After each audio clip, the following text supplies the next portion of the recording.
Hi guys, कैसे हो सभी? आई होप आप सभी अच्छे होंगे। अब देखिए, मार्केट में हमें आज के दिन अच्छी खासी गैप डाउन ओपनिंग देखने को मिली थी, लेकिन वहां से मार्केट ने रिकवरी शो की है। उसके पीछे का क्या रीजन है? अब यहां से मार्केट कहां पर जा सकती है कि मार्केट अगेन यहां से डाउन साइड जाने वाली है, या फिर से मार्केट अपर साइड की तरफ जाने की कोशिश कर सकती है, उसके बारे में हम बात करने वाले हैं। बैंक्स में हमें आज के दिन इतनी ज्यादा गिरावट क्यों देखने को मिली है, और अभी के लिए बैंक्स कहां पर सपोर्ट ले सकते हैं, उसके ऊपर भी डिस्कशन करेंगे। एंड जो ग्लोबल मार्केट में हमें चीजें देखने को मिल जा रही हैं, उसे हमें कैसे अप्रोच करके चलना है, उसके ऊपर तो हम डिटेल्ड एनालिसिस करने वाले हैं। तो वीडियो बहुत ज़्यादा इंपॉर्टेंट होने वाली है। मेक श्योर कीजिएगा वीडियो को अच्छी तरह से देखिएगा, सो आपको यहाँ पर ये सभी चीज़ें क्लियर हो पाएं। और साथ ही साथ हम यहाँ पर चाइना का क्या पॉइंट ऑफ व्यू है, उसके बारे में भी बात करने वाले हैं, जो हमें ग्लोबल मार्केट में चीज़ें देखने को मिल जा रही हैं। सबसे पहले हम बढ़ते हैं कि हमें कौन सी फर्स्ट अपडेट सुनने को मिल जा रही है, जिसके ऊपर मार्केट अभी के लिए रिएक्शन दे भी सकती है, और मार्केट ने आज के दिन उसके ऊपर रिएक्शन भी दिया है। देखिए, लास्ट डे हमें क्रूड ऑयल में अच्छा खासा उछाल देखने को मिला, जिसकी वजह से क्रूड ऑयल ऑलमोस्ट $120 तक पहुंच चुका था, लेकिन उसके बाद एकदम से हमें वहां पर गिरावट भी देखने को मिली है। उसके पीछे का क्या रीजन है? बिकॉज G7 की मीटिंग यहां पर होने वाली है, और वहां पर हमें क्या चीजें देखने को मिल सकती हैं। अगर मान लीजिए कि यहां पर जो क्रूड ऑयल है उसको मार्केट में ज्यादा लाया जाता है, उस समय जो क्रूड ऑयल के प्राइसेस हैं वो भी थोड़े कम हो सकते हैं, बिकॉज जो क्रूड ऑयल के प्राइसेस रहते हैं वो सप्लाई एंड डिमांड पर चलते हैं। जब से ईरान के ऊपर यूएसए ने कार्रवाई की है, उसके बाद ईरान ने अरेबियन कंट्रीज के ऊपर भी हमला किया, साथ ही साथ जो क्रूड ऑयल का सी रूट है, ट्रांसपोर्ट रूट है, उसके ऊपर भी हमें कुछ पाबंदी देखने को मिली थी, जिसकी वजह से क्रूड ऑयल एकदम से फ्लक्चुएट करते हुए नजर आया, बढ़ते हुए नजर आया। लेकिन अगर G7 नेशन बहुत ज्यादा क्रूड ऑयल मार्केट में रिलीज करेंगे, उस समय जो क्रूड ऑयल के प्राइसेस रहते हैं वो भी मेंटेन हो जाते हैं। अब इसके ऊपर क्या हमें रीजन देखने को मिल जा रहा है? ट्रंप की तरफ से बोला गया था कि यहां पर क्रूड ऑयल जो इतना ज्यादा बढ़ रहा है ये टेम्परेरी है। जैसे ही ईरान के जो न्यूक्लियर पावर बनने के सपने हैं वो टूटते हुए नजर आएंगे, उस समय क्रूड ऑयल भी ठंडा हो चुका होगा। लेकिन देखिए, ऐसा नहीं है कि क्रूड ऑयल में हमें बहुत ज्यादा गिरावट देखने को मिल चुकी है। अभी के लिए भी क्रूड ऑयल $100 के आसपास है, जो कि पिछले एक महीने पहले $70 के आसपास था। तो ये जो हमें यहाँ पर फर्क देखने को मिल जा रहा है, इसकी वजह से इंडियन मार्केट पर इसका हमें ज्यादा इंपैक्ट देखने को मिलेगा, बिकॉज हमें क्रूड ऑयल इंपोर्टिंग कंट्री या हमारी कंट्री में क्रूड ऑयल नहीं होता है, जिसकी वजह से अगर फॉरेन नेशंस में कुछ भी ऐसी हरकत होती है जिसकी वजह से एकदम से क्रूड ऑयल के प्राइसेस बढ़ना शुरू करते हैं, उस समय जो हमारी लोकल कंपनीज हैं उनको बहुत ज्यादा नुकसान उठाना पड़ सकता है। हाँ, आप अगर पेट्रोल पंप पर जाएंगे, वहां पर एकदम से क्रूड ऑयल के प्राइसेस नहीं बढ़ेंगे, जैसे कि हमें पाकिस्तान में देखने को मिल जा रहा है, बिकॉज इंडिया के पास ऑलमोस्ट 2 से 3 महीने का ऑयल रिजर्व पहले से रहता है, जिसकी वजह से अगर इंटरनेशनल मार्केट में क्रूड ऑयल में हमें फ्लक्चुएशन देखने को मिल जाती है,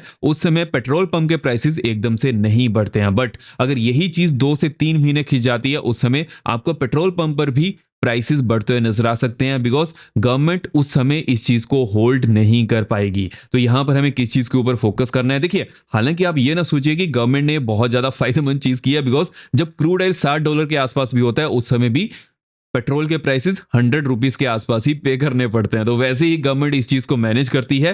हालांकि देखिए, मैनेजमेंट पर हम क्वेश्चन उठा सकते हैं, लेकिन इससे क्या होता है कि जो कॉमन पीपल है उसको बहुत ज्यादा सोचना नहीं पड़ता है कि किसी दिन क्रूड ऑयल या फिर ऐसा कहें कि पेट्रोल ₹60 के पास है और किसी दिन वही पेट्रोल ₹200 के आसपास है, बिकॉज हमें पाकिस्तान में वही चीज देखने को मिल जा रही है। उनके पास क्रूड ऑयल रिजर्व नहीं है, जिसकी वजह से जैसे ही अरेबियन कंट्री से उनको क्रूड ऑयल आता है, उसको वो मार्केट में बेच देते हैं, जिसकी वजह से वहां पर एकदम से हमें फ्लक्चुएशन देखने को मिली थी। आई होप आपको ये चीज क्लियर हो चुकी है। अगर हम नेक्स्ट अपडेट की तरफ बढ़े, अब देखिए यहाँ पर जो हमें चीजें देखने को मिल जा रही हैं, G7 नेशन क्या यहाँ पर डिसीजन लेते हैं, उसके ऊपर सबका फोकस होने वाला है। साथ ही साथ क्या अभी के लिए जो यूएसए है रशिया के साथ रिलेशन को अच्छे करने वाला है, बिकॉज अगर मान लीजिए कि अरेबियन कंट्रीज में कुछ भी ऐसी सिचुएशन बनती है, उस समय रशिया ही क्रूड ऑयल को मैनेज करने में हेल्प कर सकता है। इसलिए हमें लास्ट कुछ दिनों से देखने को मिला है, रशिया जो कि ईरान के ऊपर बहुत ज्यादा बढ़ चढ़कर बोलता था, वो भी कुछ ज्यादा नहीं बोल पा रहा है। साथ ही साथ यहां पर जो यूएस के प्रेसिडेंट हैं और साथ साथ जो यूएस के मिनिस्टर्स भी हैं, वो भी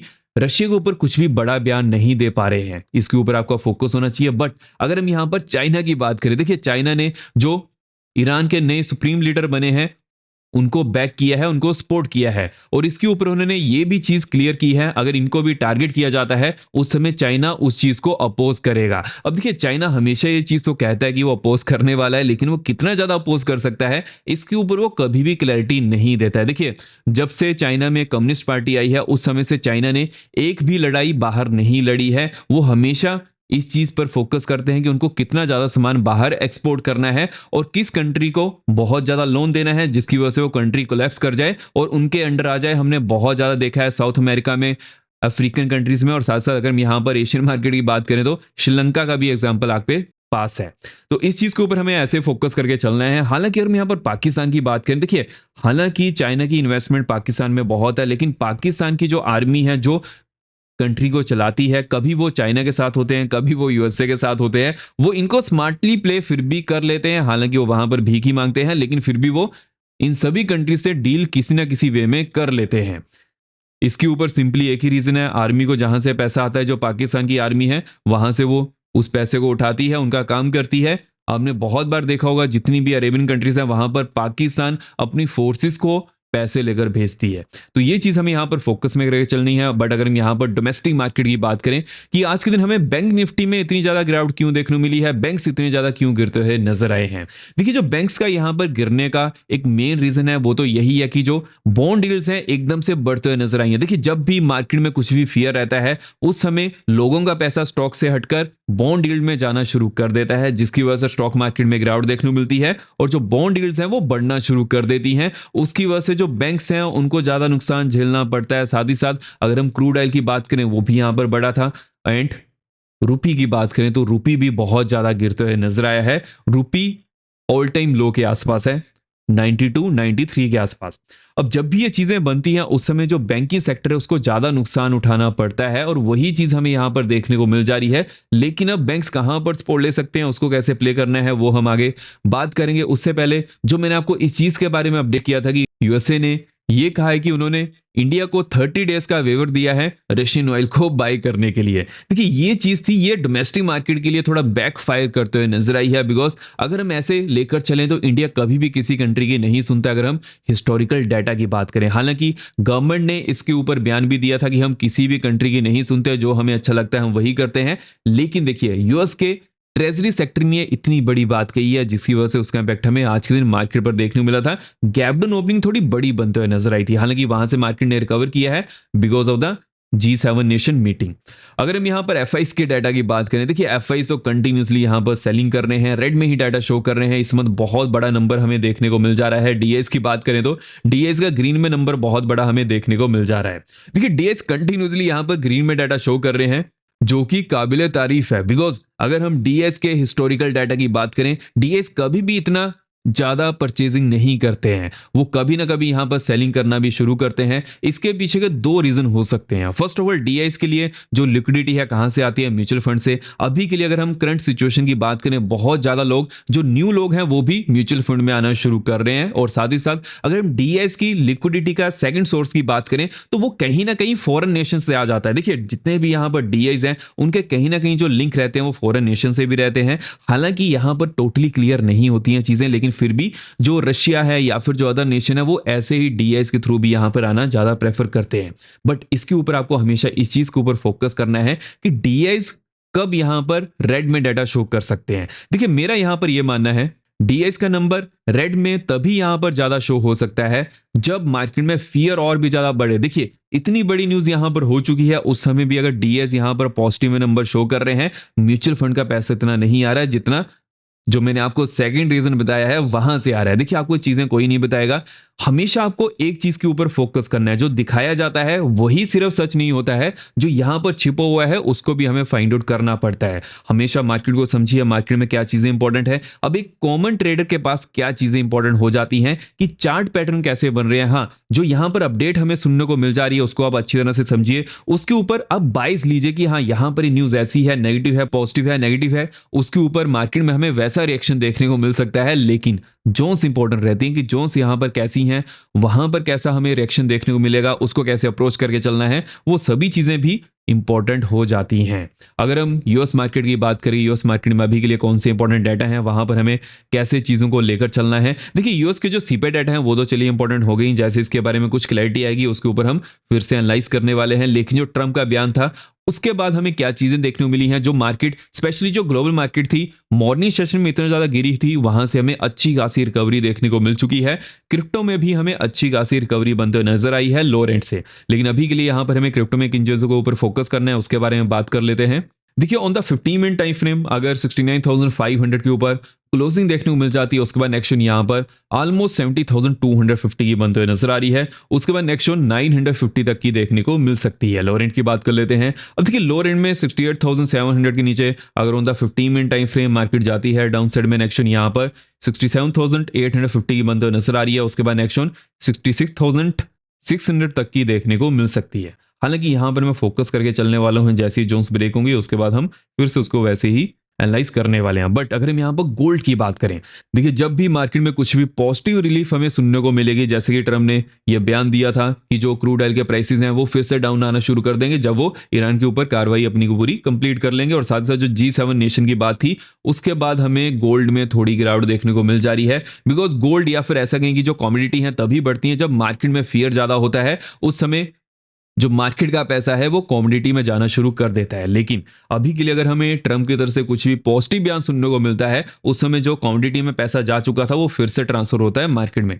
this is as simple as that. जितना आप इसको टफ करेंगे उतना टफ हो जाएगा, जितना आप इसको सिंपल लेकर चलेंगे उतना ही ये सिंपल हो जाता है। अभी के लिए मैं यहाँ पर किस चीज के ऊपर फोकस करने वाला हूँ, 5125। अगर इसके ऊपर on the 15 minute time frame market जाती है, नेक्स्ट यहाँ पर 5165 की होने वाली है। हालांकि उसके बाद यहाँ से हमें रेजिस्टेंस देखने को मिल सकती है। लो रेंज की बात कर लेते हैं।